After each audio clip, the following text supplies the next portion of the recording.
I'm going to talk about something while I'm getting ready to do some log press, so just follow along with me as much as you can. It's going to be a bit of a sad one. Now I'm just going to talk about uh, something that I learned within the first year of me being a firefighter with mental health issues. It's a subject that a lot of people don't pay attention to in general, and then this one specifically. Where I work, we don't run the ambulance. We don't run the ambulance side of things. That's a separate organization, a separate department. But we work together a lot. For this specific run, it was on Valentine's Day, and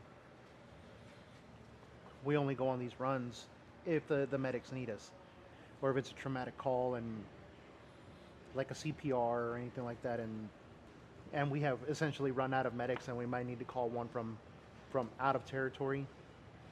But we'll do the first responder thing, and we'll jump on the call and help them out until the medics get there. And this specific run was on Valentine's Day, and we had to land lifeline for this person. The details of the call start coming through. When we go on runs, we have a system where you're talking to the dispatcher, and as you're saying things, they're typing it, and we see it on the other end. So they try to paint a picture for us before we even get there. And this call came in as a self-inflicted gunshot wound. As the call notes start updating, we get to this person's age. It was an older gentleman. I want to say he was 81. He was in his 80s. We ended up finding out that no, he had lost a family. He had lost his spouse a while back, and he was in like hospice care.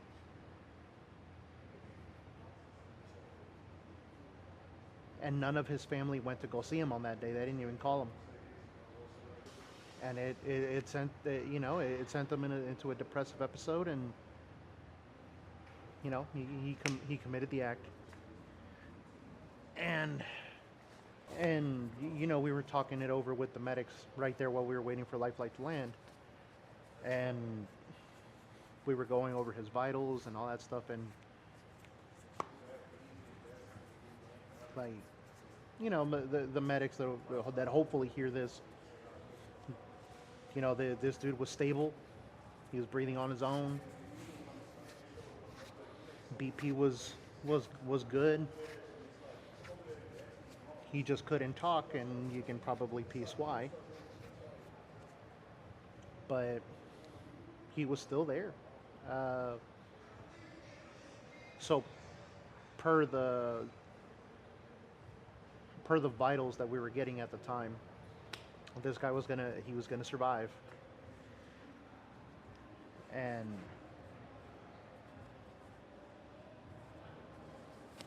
it was, I can only imagine what a person of that was in that at that age, and feeling like you're completely alone, and committing that act, and then living. And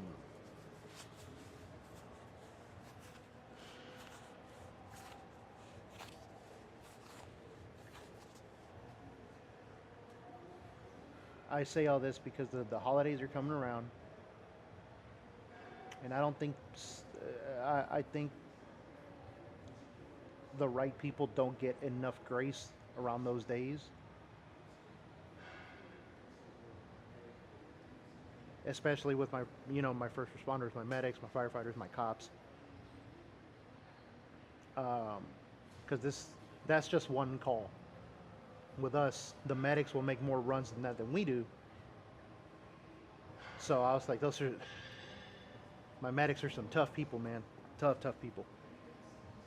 And just recently, we started seeing an uptick in that type of call. And that's one thing you learn, I would say, within your first year, if not right before, that these types of behaviors, these types of things start to happen around the holidays.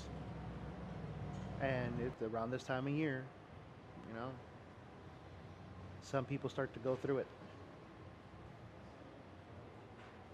You might find yourself in that situation. Um,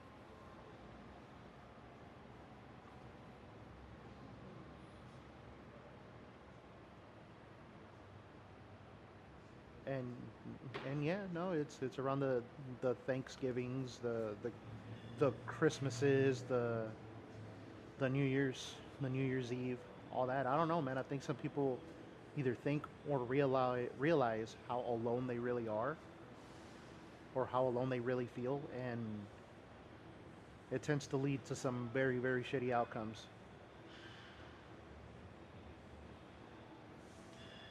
All that,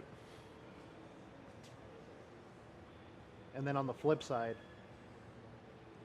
a lot of the first responders don't understand the things that they're being exposed to. You know, the dark humor takes over. You tend to cope with it just fine, but sometimes it does win. So if you see some people being moody, especially now around this time,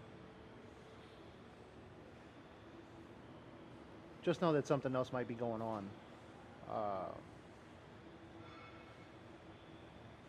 Me, I'll talk about traumatic events all the time. I don't give a shit. I'm very open with what I say and who I say it to, right?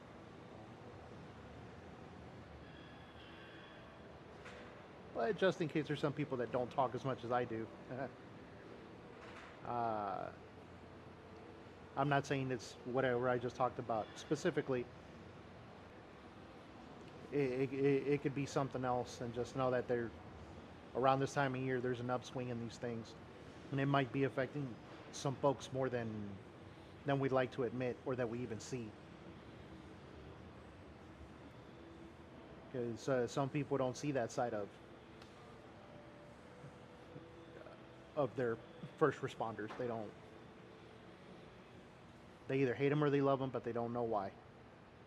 And if they do, it's either all the bad or all the good. They don't see the back end of that, right? They don't see the actual work. They either like or hate the end result. So now I'm gonna go do some log and some bench press. It is a Monday after all, so